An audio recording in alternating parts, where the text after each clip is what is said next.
안녕하세요. 시아버지의 광적인 집착 때문에 남편과 헤어진 30대 여성입니다. 제 나이 25살이 되던 해에 아버지가 돌아가셨고, 2년 후 어머니도 돌아가셨습니다. 아버지가 폐암이셨는데, 어머니께서 그런 아버지를 오랫동안 간병하셨거든요. 그나마 초반에는 집안 형편이 그렇게 나쁘지는 않아서 간병인도 쓰고 했었는데, 치료다 뭐다 돈 들어갈 일이 많아지니까, 나중엔 상황이 여의치가 않아서 결국엔 어머니께서 고생을 많이 하셨지요. 제가 돕는다고 돕긴 했으나 어머니가 하신 바에 비하면 세 발의 피에 불과했을 테고요. 아무튼 사정이 그렇다 보니 어머니께서는 정작 당신 스스로는 돌보지 못하셨던 모양입니다. 아버지가 돌아가시고 얼마 지나지 않아 어머니도 심상찮은 증세들을 보이셨거든요. 제 고집과 등살에 못 이겨 어머니께서 모처럼 건강검진을 받게 되셨는데 거기서 암 진단을 받게 될 줄은. 저는 어머니 건강을 걱정하면서도 설마 암일 거라곤 상상도 못했기에 저나 어머니나 충격이 무척 컸지요. 어머니께서는 암 진단을 받고 정확히 9개월 만에 세상을 떠나셨습니다. 아버지 때와 달리 제대로 치료도 받지 못하셨어요. 그나마 하나 있던 집을 담보로 대출까지 끌어다 아버지 치료에 쏟아부었던 터라. 게다가 친정부모님은 두 분 다 보육원 출신이셨기에 도움을 요청할 만한 친척도 한 명 없었지요. 저 역시 외동딸이었기 때문에 많은 일들을 혼자 처리해야 했고 이래저래 참으로 서글픈 상황이었네요. 어머니 휴대폰에는 몇 안 되는 지인들의 연락처가 있었고 그분들만 모시고 간단히 장례를 치렀습니다. 마음을 제대로 추스릴 새도 없이 평소와 다름없이 출근을 했습니다. 어려서부터 소심하고 낯을 많이 가리던 저는 원래 주변 사람들한테 아쉬운 소리를 하는 데 있어 익숙하지 않았어요. 그래서인지 어머니가 돌아가셨다는 이야기도 쉽게 꺼낼 수가 없더라고요. 갑자기 자리를 왜 비웠었냐, 얼굴색은 왜 이렇게 안 좋냐는 동료의 걱정에도 그냥 몸이 안 좋아서 그렇다며 둘러대는 게 전부였달까요.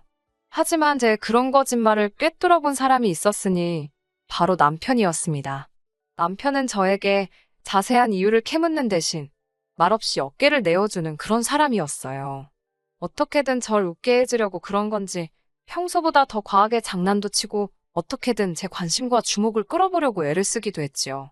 그런 남편을 보고 있으면 고맙기도 하고 동시에 짜증이 나기도 하고 그래도 결국에는 그 모든 행동들이 남편 나름대로의 배려였다는 걸 알게 되었고 이후로는 저도 남편에게 마음의 문을 열었네요. 얼마 지나지 않아 저희 둘의 관계는 진지한 사이로 발전하게 되었습니다. 그런 관계가 1년여 정도 지속되었을 때 남편이 먼저 결혼하자는 이야기를 꺼냈고요. 아무래도 제 상황이 상황인지라 어머님 아버님이 저를 싫어하진 않으실지 결혼을 반대하진 않으실지 걱정을 많이 했습니다. 친정부모님 자리에 앉아줄 어른이 없어 제대로 된 상견례도 할 수가 없었으니까요. 하지만 어머님 아버님의 허락 아래 시댁에 찾아가 인사를 드리는 걸로 상견례 자리를 대신했어요. 비록 결국에는 어머님 아버님 때문에 남편과도 헤어지게 되었지만 두 분을 처음 만났을 때만 하더라도 정말로 친절하고 배려심이 넘치는 분들이다 싶었습니다. 제가 불편해할까봐 그러신 건지 뭐 하나 물어보실 때도 매우 신중하게 그리고 조심스럽게 신경을 써주셨고요. 뿐만 아니라 친정부모님에 대한 이야기가 나왔을 때는 어머님께서 눈물을 보이셨고 아버님께서는 이제 당신들이 저를 친딸처럼 아껴주시겠다며 사랑한다고 말씀해 주시기까지 하셨네요. 하지만 산 넘어 산이라더니 저희 앞에 놓인 또 다른 문제는 돈이었습니다. 저나 남편이나 각자의 사정으로 모아둔 돈이 많지가 않았거든요. 친정이 없는 상황에서 시댁 도움만을 받자니 그것도 영 내키지가 않았지요. 남편과 한참을 고민하고 상의한 끝에 저희는 반지하 전셋집에서 시작하기로 했습니다. 어차피 남편이나 저나 집에서는 거의 잠만 잘 듯했기에 큰 문제는 없을 거라고 생각했거든요. 반지하에서 딱 2년만 버티자 그 2년 동안 열심히 돈만 모아서 나오자며 다짐을 했네요. 하지만 반지하 생활이 어느 정도 적응이 되어가던 무렵 문제가 생겼습니다. 집을 알아볼 때부터 가장 걱정했던 것 중 하나가 바로 곰팡이와 누수였는데 결국엔 그 두 가지 모두를 겪게 되었거든요. 지은 지 2년도 안 된 건물인데다 새로 도배까지 싹 되어 있었기에 설마 싶었는데 하지만 아니나 다를까 장마가 시작되기가 무섭게 천장 모서리부터 누수가 발생했지요. 곰팡이는 덤으로 따라왔고요. 하지만 그게 끝이 아니었어요. 곰팡이 때문인지 남편의 상태가 급속도로 안 좋아졌거든요. 온몸에 벌건 두드러기가 올라온 데다 집에 있으면 정말 당장이라도 어떻게 되는 거 아닌가 싶을 정도로 심하게 기침을 해대더라니까요. 결국 보다 못한 제가 남편을 데리고 병원에 갔는데 무슨 이름도 길고 어려운 증후군 증세도 보이고 이대로 두었다간 폐렴에 걸릴 수도 있다는 무서운 이야기를 듣게 되었습니다. 이를 어쩌나 일단은 하루라도 빨리 반지하에서 나와야겠다는 생각뿐이었어요. 집주인에게 연락을 하니 처음엔 저희가 너무 과민 반응하는 거 아니냐며 책임을 피하더라고요. 하지만 자기 눈으로 남편 상태를 보더니 그제서야 먼저 미안하다며 계약을 물러주겠다 하대요. 대신 주변에다가 괜히 노순해 곰팡이네 그런 소리는 말아달랍니다. 아무래도 대학 가다 보니 소문에 꽤나 신경이 쓰였던 모양이에요. 아무튼 그리고 당연히 이 소식을 어머님 아버님께도 알렸습니다. 어머님께서는 무척 속상해 하시더니 기왕 이렇게 된 거 들어와 살라 하시더군요. 뭐하러 생고생을 사서 하냐며 살림 같은 거 시키지도 않을 거고 애라도 갖게 되면 당신이 다 도와줄 거라고. 같이 살면서 돈이나 바짝 벌어 나가라셨지요. 솔직히 이때만 하더라도 저는 어머님의 말씀에 꽤나 감동했어요. 물론 제가 바보는 아니었기에 막상 같이 살기 시작하면 결국엔 제가 살림을 하게 될 수도 있고 여러 가지 변수가 있을 거다, 힘든 일도 있을 거란 건 충분히 예상하고 있었고요. 그래도 어찌됐건 어머님께서 저희를 도와주고자 하신 말씀이라 생각하니 정말 감사했답니다. 하지만 시댁에 들어가 살기 시작한 직후부터 하루가 멀다하고 스트레스 받는 날의 연속이었네요. 그 이유는 바로 아버님이셨고요. 다정다감한 줄만 알았던 아버님 때문에 제가 이토록 힘들어질 거라곤 상상도 못했네요. 아버님께선 아침부터 저녁까지 저희가 집에 있는 한 당신 눈에 보이는 곳에 있기를 바라셨어요. 솔직히 말하자면 비록 저희가 어쩔 수 없는 상황 때문에 합가를 하긴 했지만 저희는 여전히 신혼이었잖아요. 단지 잠자리를 이야기하는 것이 아니라 둘이서만 대화도 하고 싶고 둘이서만 쉬고 싶고 둘이서만 하고 싶고 해야 하는 것들이 많은데 둘 다 맞벌이를 하다 보니 결국 뭐가 됐건 간에 둘이 함께하는 시간은 퇴근 후가 전부였지요. 하지만 일단 저나 남편이 집에 도착하면 아버님께선 그렇게 저희를 거실로 불러내셨습니다. 거실에서 같이 TV 보자고. 왜 방에만 있냐고요. 문제는 그렇다고 해서 저희가 보고 싶은 것을 보는 것도 아닙니다. 아버님께서는 당신이 선호하시는 정치색을 보이는 채널만 하루 종일 주구장창 보셨어요. 그게 아니면 미국 레슬링 프로그램이었지요. 저는 그러면 TV 앞에서 소위 멍 때리고 있거나 핸드폰을 하곤 했는데 그걸 또 그렇게 싫어하셨습니다. 같이 TV 보자니까 왜 핸드폰만 들여다보고 있냐며 한 번은 막무가내로 제 핸드폰을 뺏어가기도 하셨지요. 제가 너무 놀라기도 했고 기분도 나빠서 아버님을 쳐다보니 그러니까 하지 말라는 짓을 왜 하냐면서 예의를 지키랍니다. 아버님의 간섭은 이뿐만이 아니었습니다. 어쩌다 남편과 제가 둘이 모임에라도 가는 날이면 아버님이 나서서 저희의 옷차림을 단속하셨어요. 모임의 성격이나 장소에 따라 저희가 어련히 알아서 잘 챙겨 입고 가겠어요? 한 번은 현관에서 신발을 신던 저를 붙들고는 옷을 왜 이렇게 입었냐? 사구려처럼 보인다 어쩐다. 가서 저번에 입었던 걸로 바꿔 입고 와라. 더 짜증이 났던 건 그런 아버님의 행동이 남편이 보기엔 며느리를 너무 예뻐해서 그러는 것 같답니다. 심지어 정말로 저희가 모임에 가는 건지 아니면 당신만 따돌리고 둘이서 어디 놀러라도 가는 건 아닌지 그걸 감시하려고 몰래 저희 뒤를 밟으신 적도 있답니다. 저는 놀라다 못해 소름이 다 끼치던데 정작 남편은 아버님이 은퇴하시고 집에만 계시니 심심해서 저러신가 보다며 다음에는 아버님도 모시고 같이 어디 놀러라도 가자고 하더라고요. 제가 황당해서 어머님 계시지 않냐, 두 분 사이가 나쁜 것도 아닌데 도대체 왜 이러시는지 모르겠다 하니까 남편도 그러면 어머님도 모시고 가자는 뚱딴지 같은 소리나 하더라니까요. 그러다 제가 그 집에서 나와야겠다고 결심을 하게 된 결정적인 사건이 터졌습니다. 같이 살기 시작하고 얼마 지나지 않아서부터 아버님께서는 저를 딸내미라고 부르기 시작하셨습니다.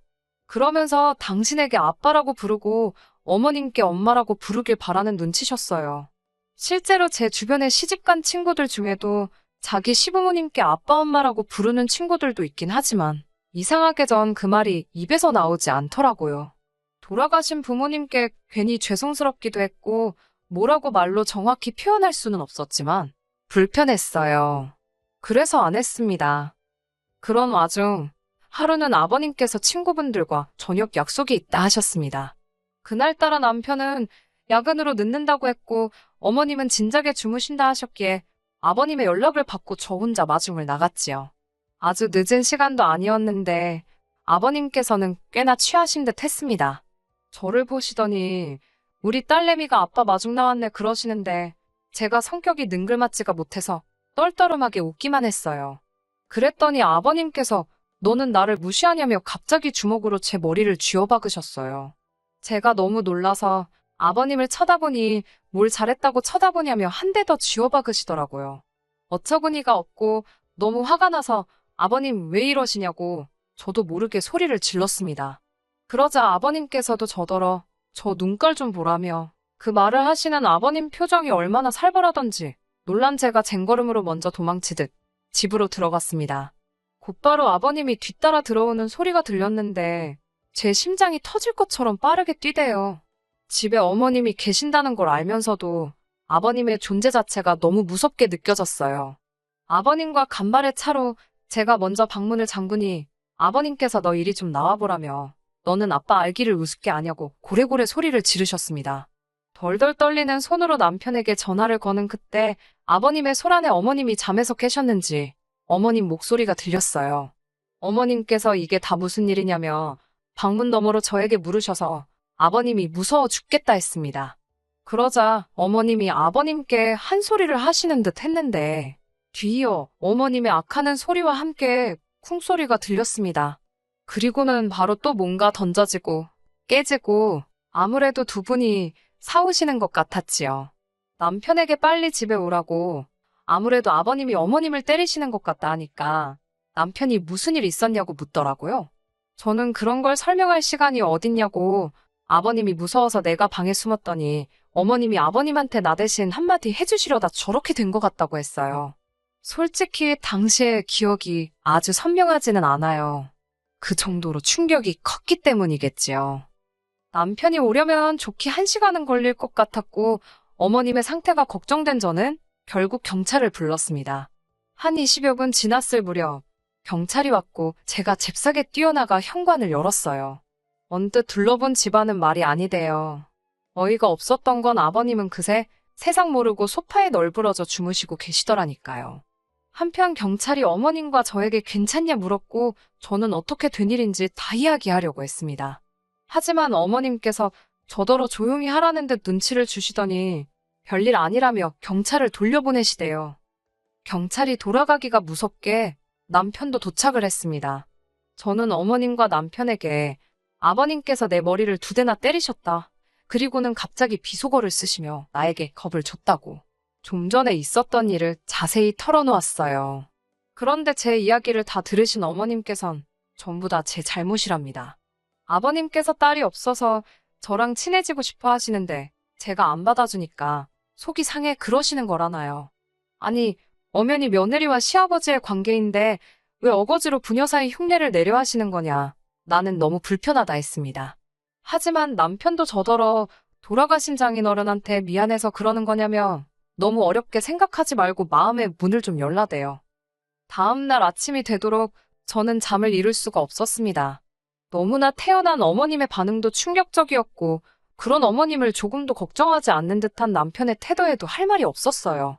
무엇보다도 무조건 제가 잘못했다고 저를 나쁜 사람으로 몰아가는 게 어찌나 야속하던지 그렇게 복잡한 머릿속을 정리하려고 애쓰고 있는 와중에 어머님이 저더러 아버님 해장국을 좀 끓이라셨어요. 그리고 당부하시기를 아버님 일어나시면 무조건 죄송하다 하랍니다. 아침밥상이 다 차려지자 아버님께서 느릿느릿 안방에서 나오셨습니다. 아버님께서는 여전히 노여움이 다 풀어지지 않으셨는지 저를 없는 사람 취급하시더라고요. 그런데 잠깐이었지만 아버님이 저를 무시하시니까 그게 너무 편하고 좋더라고요. 하지만 그 기쁨도 잠시였어요. 아버님께서는 저더러 당신한테 할 말이 없냐입니다. 이번엔 어머님뿐만 아니라 남편까지 저에게 눈치를 주는데 솔직히 뭐라 할 말이 없었어요. 일단 어제 일에 대해선 확실히 사과를 받고 싶었고 아빠라는 소리는 죽었다 깨어나도 하기 싫었으니까요. 그렇다고 아버님과 어제 일에 대해서 시시비비를 가릴 수도 없었으니 차라리 입을 다물고 있는 게 낫겠다 싶었습니다. 그러자 아버님께서는 진짜 괘씸하다며 이렇게 고집이 센 줄 몰랐다 하시더니 식사하시던 밥수저로 제 머리를 또 때리시는 거예요. 정말 머리가 띵하고 눈물이 다 찔끔 나오더라니까요. 제가 정말 왜 이러시냐니까 내가 뭘 어쨌냐며 말 안 듣는 자식 부모가 한 대 때릴 수도 있지 그러시더니 또 들고 계시던 수저로 2대를 연달아 때리셨습니다. 그렇게 얼떨결에 3대를 맞고 나니까 기분 진짜 더럽더라고요. 아프고 그런 게 문제가 아니라 너무 수치스러웠습니다. 저는 아버님께 적당히 좀 하시라고 소리를 꽥 질렀습니다. 아버님이 무슨 자격으로 저를 때리시냐고 지금부터 제 털끝 하나라도 건드리시면 폭행으로 신고할 거라 했지요. 그러자 남편이란 사람이 한다는 소리가 저더러 적당히 좀 하랍니다. 왜 주는 사랑을 받지를 못하냐면서 다른 집 며느리들은 시부모한테 사랑받고 싶어 안달이라는데 저는 뭐가 그렇게 불만이냐고요. 제가 남편에게 이게 무슨 사랑이냐고 따졌습니다. 당신 뜻대로 안 되면 쥐어받고 수저로 때리고 이게 상식적으로 말이 되냐고요. 그러자 남편이 한다는 소리가 어른이 좀 그럴 수도 있는 거 아니냐는데 돌아가신 부모님 생각이 절실하더군요.